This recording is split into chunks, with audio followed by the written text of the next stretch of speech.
Hola, sean ustedes bienvenidos a esta edición del programa Tendencia de Noticias 24 Carabobo, donde nosotros los invitamos a tener toda una información importante donde ustedes puedan quedarse allí pendientes porque seguramente va a ser de muchísimo interés. Así que a ustedes los invito desde ya para que sintonicen Tendencia a través de nuestras redes sociales en el canal de YouTube Noticias 24 Carabobo. Así que desde ya voy a empezar con nuestra invitada del día de hoy, una invitada especial donde vamos a hablar de un tema que seguramente ustedes van a estar pendientes porque es un tema muy vulnerable, un tema bastante delicado porque se trata de nuestros infantes, de nuestros niños, niñas y adolescentes. Desde ya les presento pues a nuestra invitada, la doctora María Ángel Pernalete, presidenta del SECNA Valencia, donde nos va a relatar pues todos los trabajos que se están haciendo desde allí para la protección de estos niños, niñas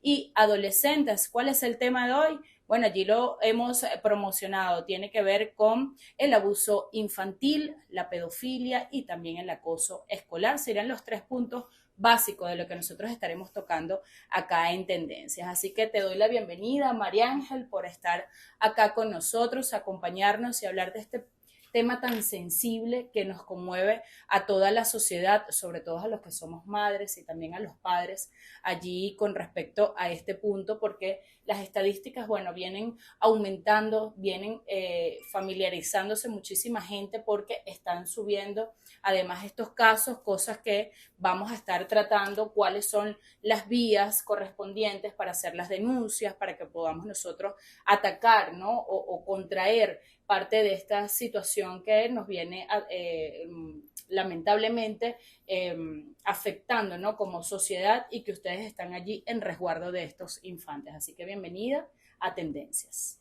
Buenas noches, gracias por la invitación, Esther. Agradecerle a Noticias 24 que se tomen la ocupación de hacer estos llamados y este tipo de programas que a nosotros nos acompañan para poder sensibilizar mucho más a la ciudadanía. Y a ti, como siempre, ese apoyo invaluable que siempre nos da en hacer el llamado a los padres y familias en que tengan atención a sus niños. Quisiéramos nosotros conocer, doctora, esos casos, ¿no? Que nos ha tocado fuertemente acá, sobre todo en el estado de Carabobo. Sabemos que en Venezuela viene sucediendo muchísimos casos, como ya veníamos hablando de algunas estadísticas que por allí se han conocido, de algunos casos que nos ha tocado, ¿no? El corazón, que nos ha tocado esa sensibilidad emocional. Acá en Valencia, que específicamente es donde usted está haciendo el trabajo, ¿no? De la supervisión, además de recoger esos casos que seguramente le ha llenado, ¿no? De muchísima tristeza porque ha tenido que a lo mejor sentarse con esos casos donde son afectados, ¿no? Los niños, niñas y adolescentes y los padres, primeramente para hacer esas denuncias. Vamos a ir conociendo cómo son estos procedimientos importantes para que la gente en el caso que tengan allí por denunciar puedan acudir a la sede y que puedan también exponer lo que está sucediendo. Perfecto. Mira, nosotros hace el año pasado es donde se ha agudizado más y esa temática de callarse, porque esto es una realidad silenciosa, Esther. De hecho, el sistema de protección a nivel nacional le ha catalogado ese nombre, una realidad silenciosa, y tenemos una campaña en esa medida. ¿Por qué? Porque muchos de los niños que se encuentra siendo abusado, puede ser sexualmente o tiene un trato cruel, por lo general ellos no dicen nada porque donde son vulnerados es en su círculo o en el entorno familiar, por un tercero, pero un tercero muy allegado a la familia. Entonces esa realidad la dejan silenciada y el niño, por un temor, o la niña, por cualquier tipo de amenaza, lo primero que hace es retraerse y no expresa ni indica. O muchas veces no le creen, piensan que los niños tienen una fantasía, pero no buscan ayuda con terapeutas o con psicólogos, porque esto es una realidad muy de área psicológica para comenzar, porque bueno, el abuso por lo general tiene una tendencia y tiene, como quien dice, una secuencia. No es que hicieron un abuso o un trato cruel hoy pero mañana no lo vuelvo a hacer. No, eso se puede repetir y puede pasar muchos años. Ojo, nosotros nos ha llegado situaciones que los niños hoy en día ya son hombres y mujeres y la denuncia llega ahorita, pero como el hecho comenzó cuando tenía 7 años y culmina a los 16 o 17, esa realidad llega, igual nosotros lo tenemos que atender. ¿Por qué? Bueno, los delitos en nuestro país no prescriben, pueden pasar los años que pasen. María Ángel, hemos visto estas noticias donde está involucrado, como tú muy bien dices, siempre está como casi siempre está dentro del círculo familiar, ¿no? Donde los padres de sangre o los padres que son de crianza o esos tíos, esas tías que muy lamentablemente tienen estos actos en contra de estos niños que son casi siempre buscan a los niños porque o niñas, en este caso hablando del sexo en general, porque son muy vulnerables y a la hora de expresar o decir no lo van a decir a tan detalle, son manipulados además, buscan la forma de poder, digamos, enamorar a ese niño para que no hable, sino que considere que es como la persona amiga que está allí y que lo que estamos haciendo es un juego, ¿no? Entonces así en muchos de los casos empiezan y nosotros como padres o los que tengamos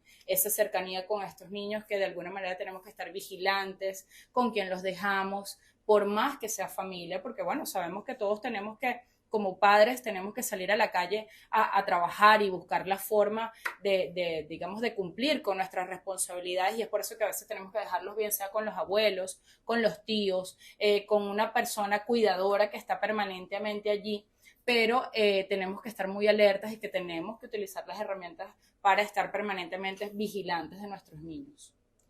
Bueno, sí, no es sencillo, no es sencillo porque la misma dinámica nos obliga a salir a trabajar, a desarrollarnos por el beneficio y el bienestar de nuestros hijos. Pero, ¿qué es lo principal que nosotros le indicamos a los padres y a los familiares? Que de repente no está mamá y papá y tengo a mi niño o a mi niña a cuidado de la abuela, del tío, del hermano, del primo. Es que siempre tiene que existir un lazo de confianza y de comunicación con ellos. Cómo te comportaste, qué viste hoy, qué hiciste. Siempre darle herramientas a los padres de ciertas preguntas que le pueden hacer y enseñarles a ellos también a que su cuerpo se respeta, a que no puedes dejar que otro te toque, no cualquier persona que te diga ven, acércate, porque te voy a dar un caramelo y si tú sientes un temor, no recógete, hijo, no vayas y indiques a lo que la persona te diga. O sea, a los niños hay que enseñarlos a que ellos identifiquen donde existe un esos peligro. códigos, son esos códigos que uno les va enseñando que cuando tú vas a tocar algo, ellos sepan que hay una reacción o que me sepan así señalar, sí, porque estamos hablando específicamente de abusos, pero también hay esa violencia física, psicológica, emocional, que entra también a veces dentro de estos abusos. Digamos que hay muchos elementos dentro de lo que engloba bien sea ese acoso, ese abuso, ese maltrato, esa violencia, y si terminamos con pedofilia, bueno, aún peor, ¿no? Porque a veces contamos lamentablemente con víctimas fatales, ¿no? Que no llegan a contar, sino que todo el mundo se entera cuando ya no puede exponer su caso. Y esto es lo que nosotros estamos viendo. Digamos que las redes sociales también han sido esas herramientas en la que muchos han sido descubiertos, que la gente se ha podido dar cuenta y hacen estas denuncias públicas por las redes sociales, que ha sido una prueba fidedigna, ¿no? para los casos donde se han investigado, pero que las redes sociales también ha causado que como que crezca un poco ese morbo, ¿no? Por digamos, exponer lo que allí se está haciendo con estos niños o adolescentes. Sí, mira, yo no le tengo temor a las redes sociales, no, lo contrario, ni a los medios, porque esto es un tema que nos atañe y nos ocupa a todos. Una cosa es nosotros preocuparnos, pero ¿qué hacer? En cómo nos ocupamos. Nosotros siempre hacemos un llamado a que esas cosas se multipliquen y se puedan viralizar los hechos que estén ocurriendo. Porque eso es una alerta y una llamada de atención también al sistema. ¿Qué hemos dejado de hacer o qué nos falta por andar? Porque sabemos que la sociedad es compleja. Y cada día hay que seguir estudiando, hay que seguir reformando, pero también tenemos que tener de la mano equipos multidisciplinarios donde nos acompañen al tema jurídico, porque no es solamente el tema legal, también hablamos del tema psicológico, el entorno familiar, el entorno del contexto social donde están nuestros niños, con quién ellos se están relacionando, en los medios tecnológicos que ahora tienen muchos alcances y nosotros, yo le tengo una crítica a esos medios porque hay mamás que yo les digo dónde la guardería, el medio, la tablet, el teléfono, ahora es una herramienta como una guardería para las madres. Entonces, y no es una crítica por el ser madre, por ser mujer, no, porque yo defiendo mucho a la mujer y la mujer tiene todo su derecho y pleno de desarrollarse. Pero también nosotros tenemos que tener conciencia de que esa ventana es mágica, pero también existe un lado oculto y un lado oscuro y que hay que vigilar y también enseñarle a nuestros niños que tiene que tener cuidado con Sí, eso. sobre el uso de las redes sociales, incluso nosotros como padres no abusar de nuestros niños exponiéndolos Así. a esas redes sociales, digamos, en ciertas condiciones que llame alguna atención de un morbo. Yo voy a dar aquí algunas estadísticas que es importante que nosotros podamos complementar, ¿no? En esta entrevista, que si bien es cierto, es para hacer un llamado de atención, para prevenir, para conocer algunos casos incluso, pero es importante conocer estas estadísticas que se manejan acá en Carabobo, en Venezuela, y dicen acá, en los primeros 8 meses del año 2022, esto fue el año pasado, el Ministerio Público recibió 718 denuncias de abuso sexual a niños, niñas y adolescentes, a un promedio de 90 denuncias al mes y equivalentes a 3 diarias de aquellos que denuncian. Ojo, hay casos en los que no son denunciados y que, bueno, están allí latentes todavía. Debido a todos los casos que se han conocido en Venezuela, ha iniciado una campaña bajo la consigna "Las niñas y los niños no se tocan". Una iniciativa compartida por autoridades y personalidades, cosa que ustedes también han hecho esa participación desde el SECNA Valencia para trabajar bajo esta campaña, y que esos casos ahorita los vamos a estar hablando, por cierto, de qué caso en realidad o cuál situación ustedes se han visto como afectados, ¿no? Porque es muy cercano, de una comunidad, de algún vecino, y que nos puedas relatar cómo lo han venido tratando sin decirnos la identidad y la comunidad en específico, pero sí decirnos esos casos en los que ustedes se han visto como que, bueno, han tenido que movilizar todas las instancias para que ese caso se conozca y se pueda llegar a, digamos, a condenar, ¿no? Como tiene que ser legalmente. Acá también nos dice, por ejemplo, Carlos Trapani, coordinador de los Centros Comunitarios de Aprendizaje SECODAP, puntualizó que las víctimas o familiares denuncian cuando pueden y no cuando el suceso ocurre. Asimismo, destacó que de las 600 personas que han recibido ayuda de atención jurídica en SECODAP, el 30% representan casos de abuso sexual infantil. Y entonces aquí me detengo para que podamos hablar con la doctora precisamente en el caso de Valencia, cosa que nosotros tenemos que conocer porque es parte de donde estamos acá en esta sede, pero que es interesante que ustedes se les prendan esa alarmita y puedan denunciar o llamar la atención de cuando esto esté sucediendo. Doctora, coméntenos en el caso de ustedes de lo que han recibido. ¿Cuál ha sido una de esas situaciones en la que se ha visto como afectadas y han tenido que movilizar todo lo que esté en su alcance para que se haga justicia? Bueno, sí, Esther, nosotros tuvimos a principio de año un caso todos los casos son vulnerables y son de preocuparse y de nosotros tener la alerta de la continuidad. Pero esto nos afectó mucho porque estaban involucrados 3 hermanitas y las 3 hermanitas, niñas de muy pequeña edad. Cuando te hablo pequeña, te estoy hablando, esto es más que todo un caso, es pedofilia, porque eran niñas de 3, 4 y 5 años, porque son 3 hermanitas seguidas. Esto es una comunidad muy, muy vulnerable, que es parte de nuestras bases de misiones dentro del municipio. Y bueno, se presenta la denuncia y la alerta porque las lideresas de la comunidad escucharon a las niñas llorando y van con alerta y cuando descubren el hecho. Entonces, en ese momento se activan las alarmas. En el momento. En el acto, en el momento. Wow. Se activan las alarmas, nos llamaron, se hizo una serie de operativos y de seguimiento. En el momento cuando llegamos, la persona se trató de escapar, pero más adelante las comisiones lo encontraron.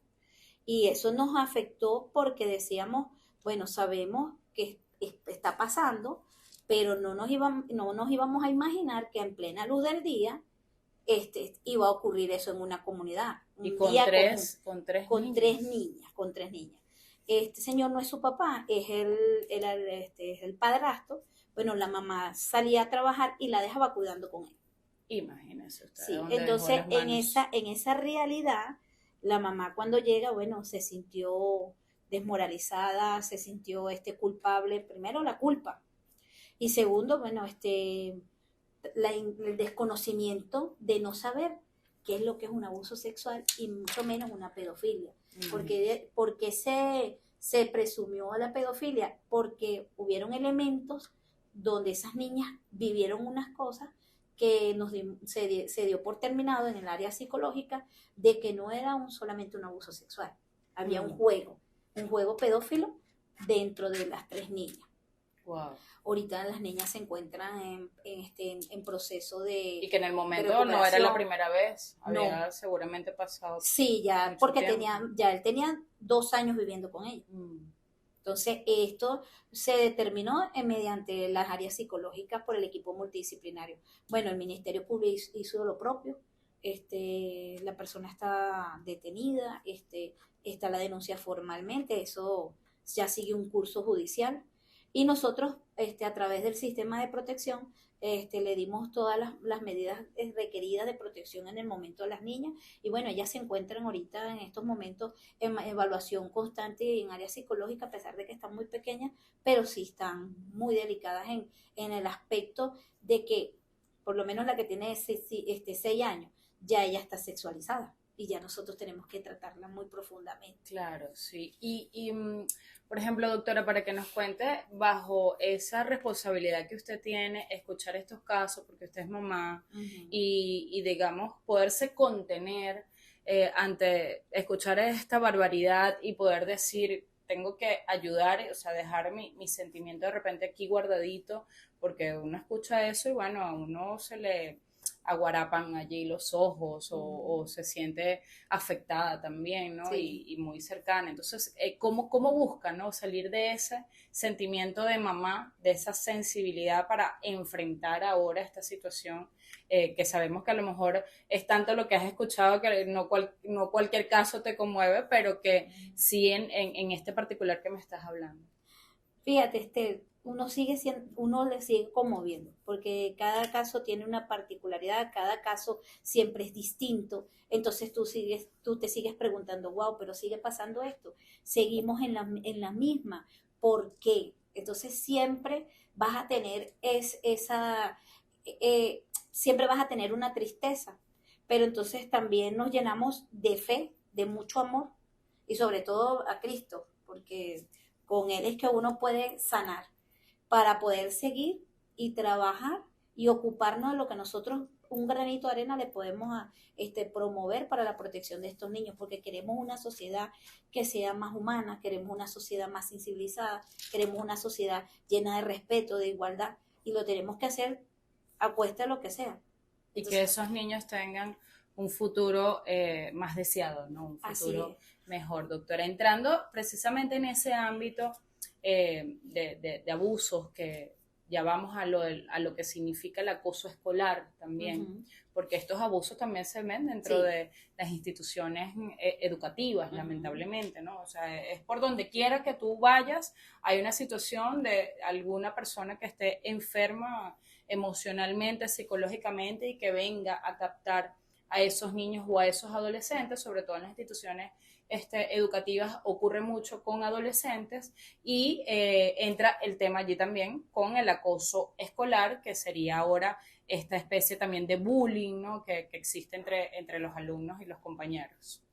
Bueno, sí, nosotros desde el 2021 tenemos una campaña con respecto al acoso escolar, porque ya dejó de ser un acoso escolar para hacer violencia. Está el acoso escolar, que bueno, es el chalequeo de los niños, pero ya cuando existen lesiones, ya no lo podemos catalogar como un acoso escolar. Ya hay violencia, ya existe golpes, ya existe un maltrato. ¿Qué es lo que nosotros estamos tratando desde el Consejo de Protección? Nosotros estamos tratando de también ver por qué el acosador es violento, porque el niño no nace violento, tiene que existir unas características. Claro. O él ha sido violentado en su entorno, o es porque fue un modelo de aprendizaje cuando inició sus etapas educativas. Entonces, nos hemos diseñado y nos hemos colocado por meta todos los años escolares, es que nosotros abordamos los colegios para dictar los talleres sobre referente a acoso escolar, pero también llevarle a ellos la responsabilidad que ellos tienen. Si son adolescentes a partir de 14 años, porque son imputables. Y si son inimputables porque son menos de 14 años, ajá, pero ya va, también existe un tipo de represalia. ¿Cuál es? Bueno, una suspensión dentro del colegio, y ahí no vamos a decir que existe una violación de derechos, porque tienes que respetar las normas Ahora, de convivencia. ¿en qué punto, doctora, podemos decir que ese chalequeo, así como usted lo dice, que es de manera coloquial, donde empiezan con un sobrenombre, empiezan con alguna comparación de un objeto o algo, que bueno, que si todos pasamos por la escuela de alguna u otra manera crecimos colocándoles sobrenombres a nuestros compañeros o colocándoles alguna semejanza que de repente nos causara risa y que sí, eso de repente se convirtiera en ese chiste del momento con nuestros compañeros, cosa que no está bien, pero lo vivimos, ¿no? Y decimos, no, es que antes era así, bueno, y ahorita porque hay una generación de cristal, hay mucha sensibilidad, sí, y ahí empieza todo un tema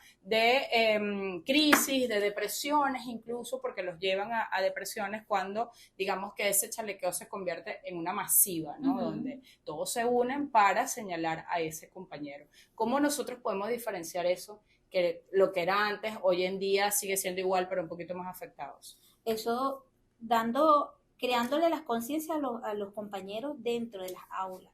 El docente es un factor primordial dentro del aula para que esos niños o esos adolescentes puedan entender que una cosa es jugarse un rato y otra cosa es que lo deje sea extendido. Y aparte que sea extendido, ya no es una manera de jugarse, sino que es una burla repetida. Y hay niños que se sienten aislados porque entonces está el más guapo y apoyado, como dicen ellos. Y el grupito de los... Y está el grupito, exactamente. De los guapos y apoyados que van acorralando, ¿no? Van acorralando. Sí. Y ahí es donde se convierte en esa violencia escolar, y buscan, ¿no? Imponerse o digamos, ridiculizar a ese compañero. Y es por eso que cuando empiezan a ser muy constantes y lo acorralan y hasta una especie de secuestros incluso, y gozan otros compañeros de eso, entonces allí donde se encuentra indefenso, ¿no? La víctima. Nosotros le hemos planteado, y bueno, gracias a Dios hemos tenido las puertas abiertas con la zona educativa y hasta los colegios privados, que son los que más un poquito siempre ponen como resistencia a la hora que nosotros como institución, como parte del Estado, queremos hacer algunos cambios, pero positivos, que pueden ayudar a los docentes, son los manuales y normas de convivencia. Todos los colegios los tienen, pero muchas veces son manuales que tienen más de 10, 15 años, y hace 10, 15 años los jóvenes no tienen la actitud que tenían ahorita. Entonces, nosotros nos tenemos que adecuar a la realidad de lo que ellos están viviendo, a la realidad de lo que ellos ven, de lo que como ellos actúan dentro de la sociedad. Entonces, esos manuales y normas de convivencia nos ha permitido, por lo menos, que no se pase a la violencia, no se llegue a los golpes, no se llegue al estado depresivo. Entonces, esa realidad nos ha ayudado, y tanto ha ayudado a los docentes a poder darle un freno y llamar a papá y mamá. Mira, ya va, hay un manual de normas de convivencia, ustedes lo firmaron aquí, los niños también. Si esto no se cumple, hay que pasar por esta realidad. Ha habido también esos aumentos de casos, sobre todo de violencia escolar, donde hay unos encuentros fuera de la institución, donde invitan al otro a, bueno, nada, nos tenemos que enfrentar aquí cuerpo a cuerpo, y esto hace que haya acompañamiento incluso de los alumnos, ¿no? O compañeros de esa institución, los que estén cercanos. Entonces, bueno, todo el mundo graba, pero nadie evita. Y estas situaciones han llevado, creo que hubo un caso en el oriente del país hace poco, donde el niño muere. Y ahí esta víctima fatal, quien la recupera, ¿no? Después de ser atacado por un compañero que era incluso de unos años mayores que él en el curso, y ¿cómo hacemos para cobrar esa víctima? Habrá que, ahí tiene que haber condiciones fuera del colegio o de la institución en la que los docentes o algún cuerpo directivo o administrativo evite, ¿no?, estas situaciones. No podemos estar así como que aislados, ¿no?, de lo que allí está ocurriendo. Entonces, ahí se sigan aumentando esas persecuciones, no solamente aquí en Venezuela, ojo, estamos hablando que también sucede a nivel mundial, es a veces hasta más común en otros países, sucedió también en México, pude ver en las redes sociales, por eso que las redes sociales nos invitan o nos enseñan, ¿no?, de toda esa crueldad que hay en estas áreas, sobre todo los puntos que estamos hablando hoy en día, pero que nosotros eso lo tenemos que hablar con nuestros hijos y enseñarlos a esa sensibilidad de evitar, de buscar la justicia, no por nuestras manos, sino buscar la justicia en el mejor comportamiento que podamos tener desde casa y también dentro de nuestras instituciones. Porque ahí hay unos casos, doctora, sí, por cierto, que quisiera conversar con usted, si también cuando son abusados en el hogar y van a la institución, se dan cuenta los docentes de que algo le está pasando a ese alumno y llaman la atención y empiezan como a evaluar el caso, y a lo mejor a ustedes también les ha tocado, donde esa institución es el que hace como la denuncia, tocando la alerta, ¿no?, diciendo, bueno, esta niña como que está siendo abusada porque hay una situación en aula, un comportamiento que no es el más adecuado, una niña o un niño. Bueno, sí, en realidad una de las cosas que a nosotros nos llega más fácil, las denuncias, es cuando el colegio observa el comportamiento que han tenido los niños antes y después. Hay un cambio, pero un cambio muy significativo, sobre todo cuando se vuelven muy agresivos, es porque está pasando algo, porque anda tan molesta, porque anda tan rabioso, porque contestar mal, porque dejar de hacer las tareas y irme con el grupo que no me la pasaba yo. O sea, empiezan a aislarse. En esa realidad ellos nos llevan a nosotros la denuncia y ahí nosotros empezamos a indagar, hacemos una toma de opinión a los niños, empezamos a ver que está pasando algo en su entorno familiar. Por lo general, no es que sea, no vamos a decir que la familia no hace su trabajo. Sí, el núcleo familiar es muy importante y por eso es que los niños son un reflejo de las cosas que hacen cuando están fuera del hogar. Sí, a veces cuando se consigue justicia eh, y ha habido justicia, es decir, se ha podido realmente salvar esa vida Sí, sí. o, digamos, rescatar a ese niño, esa niña o el adolescente. Sin embargo, todavía existe mucho miedo, doctora, mucho miedo de denunciar, mucho miedo de saber que eso se va a destapar a la luz pública y que porque en estos casos hemos hablado de las situaciones más vulnerables, ¿no? A nivel de la sociedad, pero que también hay personas de clase media o clase media alta que están pasando por esta situación y tampoco lo denuncian. Digamos que son en todas las clases y en todos los estratos sociales donde realmente el miedo es el que prevalece. Sí, porque la realidad con los niños, niñas y adolescentes no existe condición social ni económica. La vulneración de los derechos donde se encuentre y donde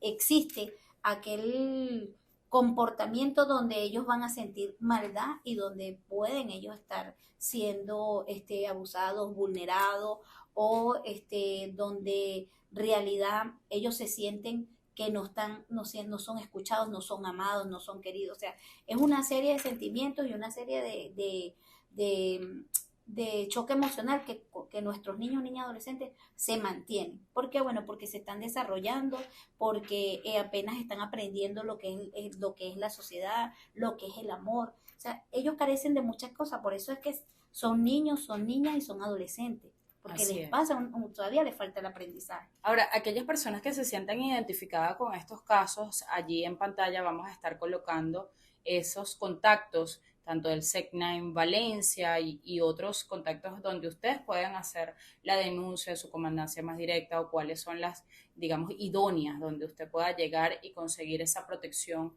para su familia o para sus niños, en este caso de lo que estamos hablando de abuso infantil, de violencia infantil, que comúnmente cuando hay violencia infantil, o sea, hay una violencia intrafamiliar generalizada, y allí es necesario, digamos, no llegar hasta un desenlace fatal y que después no se pueda contar y sean otros las víctimas.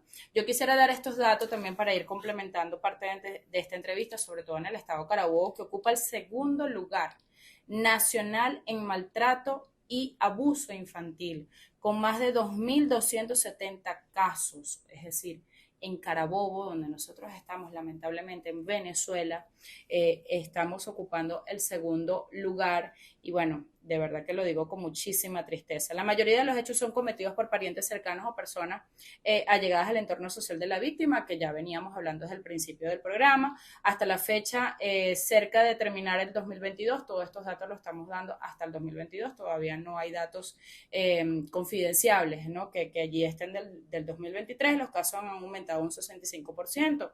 Hay otras fundaciones que han prestado asesorías en 1.830 en materia de colocación familiar por ausencia de padres y 1.245 casos por maltrato y trato cruel. Esto sin hablar también de aquellos padres que se han tenido que ir del país y dejar a sus hijos en manos de otros cercanos y que, bueno, imagínense, no poder estar cerca y poder hacer la denuncia pertinente o poder buscar la manera de salvar a sus hijos. Esto ha minimizado un poco porque realmente los migrantes en otros países se han devuelto a su país de origen, pero hay otros casos en el que sí todavía permanecen aquí estos niños. Entonces, ¿dónde ir, dónde acudir y cómo hacer para poder proteger a todos estos niños que están realmente sujetos a cualquier tipo de violencia o acoso que ya exista, ¿no? Bueno, en Valencia nosotros tenemos una unidad especializada que es de nuestra Policía Municipal de Valencia, que es la UEGNA. La UEGNA se encarga estrictamente sobre materia de niños, niñas y adolescentes. De hecho, esas unidades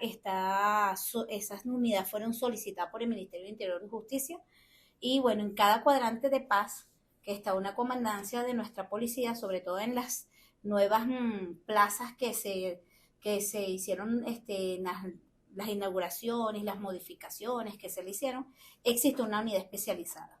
Ahí las personas pueden dirigirse y en materia de protección de niños y adolescentes están esos funcionarios y esas funcionarias. De hecho, hay funcionarios que son son psicólogos y nos prestan ese apoyo mientras el Consejo de Protección se hace presente para las medidas que se tiene que tomar con esos niños que en el momento estén siendo vulnerados. Ahora, doctora, cualquiera que ve estos casos puede denunciar y es tomada esta denuncia, claro. Porque a veces ocurre que dicen, no, yo no me voy a meter en eso porque es que después no me van a creer a mí, o me limito porque, bueno, van a creer que yo me estoy metiendo en los problemas del vecino o el problema de una persona desconocida, pero cuando ya uno ve una situación en que dice, bueno, esto no es normal, esta relación, estos, digamos, comentarios que allí están sucediendo o algo que yo pueda ver que me alerte, cualquiera puede denunciar. Eso es importante que lo preguntes porque sí, todo lo que tenga que ver con niño, niña, adolescente es de interés público. No es reservado solamente para la familia. Cuando nosotros tenemos un conocimiento o vemos que existe una vulneración de cualquier tipo de derecho de los niños, es nuestro deber denunciarlo, porque si no vamos a participar en una omisión y las omisiones también son delitos y entonces también somos copartícipes de quedarnos callados en cuanto al que le pasa algo a estos niños.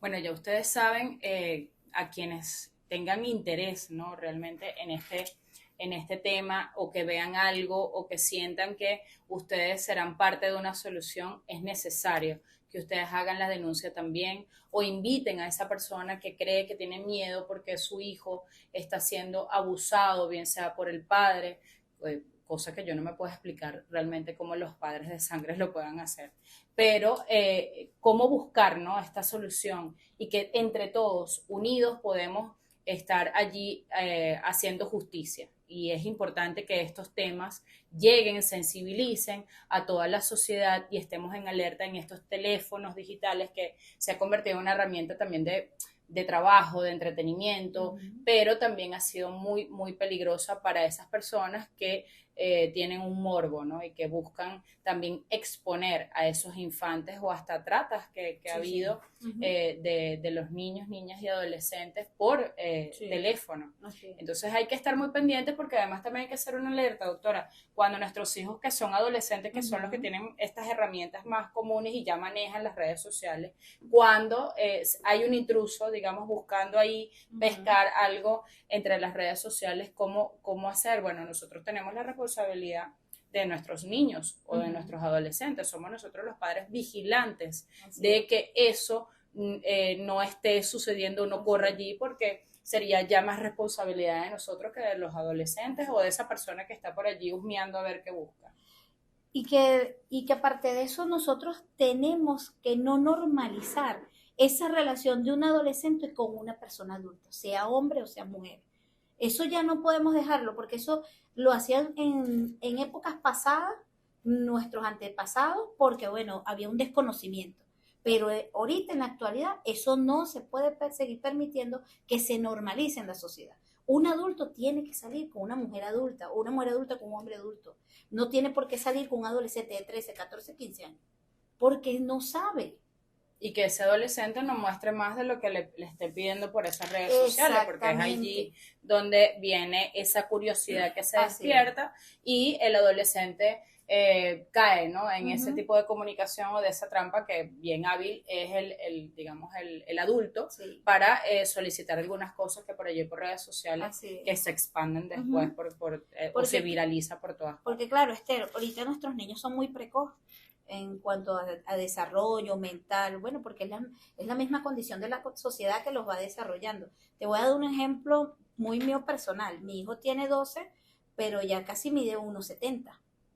Pero cuando tú lo ves y lo escuchas, sabes que es un niño de 12 años.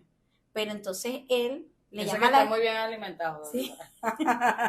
Eso pero que está bien desarrollado. Sí. Pero cuando veo una muchacha mucho mayor que él, entonces, y yo le digo, ven acá, ella es muy bonita, pero tú no tienes edad para eso. Pero yo, ¿qué estoy haciendo? Porque te estoy observando. Tú estás pequeño, tú todavía tienes que seguir desarrollándote. Así tú te veas grande, tú todavía no tienes la capacidad para entender que esa muchacha ya tiene 20 años y que ella es una mujer. Tú eres un niño. Sí, eso ocurre porque, bueno, yo también tengo un adolescente, pero tenemos que estar allí muy pendientes, doctora, y ese es el llamado y realmente es el objetivo de este tipo de programas, de este tipo de temas, que llamemos la atención y que sigamos unidos en levantar esas voces de que los niños no se tocan, de que esos adolescentes también estén muy alertas, que escuchen a sus padres, que a veces no es por, digamos, por una cantaleta, como lo dicen criollamente, sino porque realmente nos preocupamos que detrás de estos teléfonos o donde nosotros los dejemos, para nosotros es, digamos, muy, muy delicado y siempre estamos como con ese sustico en el corazón porque no estamos presentes. Entonces, bueno, es allí lo que nosotros queremos hacer con este programa, doctora. Un último mensaje que usted nos quiera hacer llegar para que la gente también esté muy pendiente hacia dónde acudir y sobre todo en Valencia. Bueno, primero volverles a agradecer la oportunidad que me dan acá para nosotros expresar el trabajo que venimos haciendo y que nos acompañen los padres y representantes y que le crean a sus hijos. Cuando ellos le indiquen que no les gusta algo o están pasando por algo, escucharlo, no callarlo, no silenciarlo, porque la realidad es que nosotros tenemos que oírlos a ellos. Y bueno, nosotros desde el Consejo Municipal de Derecho del municipio de Valencia estamos prestos para el apoyo, la ayuda y determinar cualquier condición o hecho vulnerable que se encuentre en nuestros niños. Yo sé que a través de estas redes sociales también nos van a apoyar para que esas denuncias o para aquellas inquietudes o aquellos talleres que a lo mejor las comunidades o las personas requieran de nosotros, bueno, nosotros podamos abordarlas y ir a esos lugares. Bueno, muchísimas gracias a ustedes por acompañarnos una vez más en esta edición que tenemos ahora en Noticias 24 Carabobo Tendencia. Acá nosotros vamos a estar siempre dándoles a ustedes temas de muchísimo interés y que ustedes allí también puedan compartirnos a través de las redes sociales cuáles son los temas que ustedes quieran tocar acá en Tendencia. Así que ustedes quédense allí con toda la información que le tenemos a través de Noticias 24. Gracias por estar allí.